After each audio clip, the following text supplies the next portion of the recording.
At brif adran Genero ac at y tîma yn y trydydd a'r pedwerydd safle. Yr ymwelwyr o'r deaeth ar y blaen wrth i groesiad Siona Jenkins ganfod ni ar is i rwydo i gol gyngre'r gyntaf tymor yma.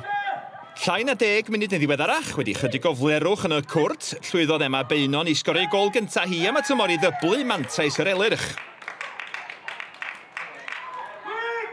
10 munud cyn yr hanner cafodd Lexi Harrison o'r Seintiau i llori yn y cwrt.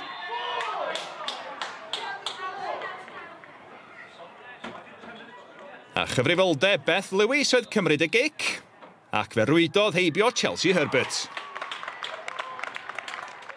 Seliodd Katie Hosford y fuddugoliaeth i'r ymwelwyr gyda gol wych rhyw ychydig cyn y chwiban ola i wneud y siwrna i groeso swallt yn werth chweil. Y Seintiau Newydd 1, Abertawe 2.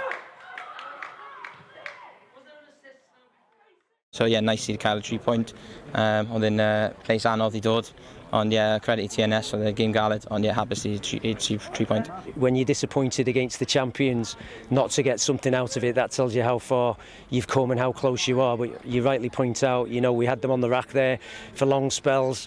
Couldn't quite get over the line, and fair play to them. You know, that's why they're champions. They know how to defend, they know how to dig in, and they know how to shift the momentum of the game. And of course, as late on with the sucker punches, we're trying to push there for the equalisers. But that's football. We're incredibly proud of our players, but at the same time disappointed. Maen nhw yn tîm dda, a ddim yn gym hawdd i ni, ond dython ni mas ar top y gym ar diwedd y dydd.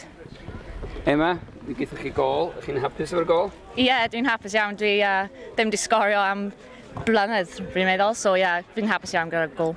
Ie, dwi'n gallu ofyn am fwy gen y tîm, you know. Wnaethon ni gweithio'n galed trwy gadael y gêm, so ie, dwi'n hapus efo'r perfformiad pawb, so.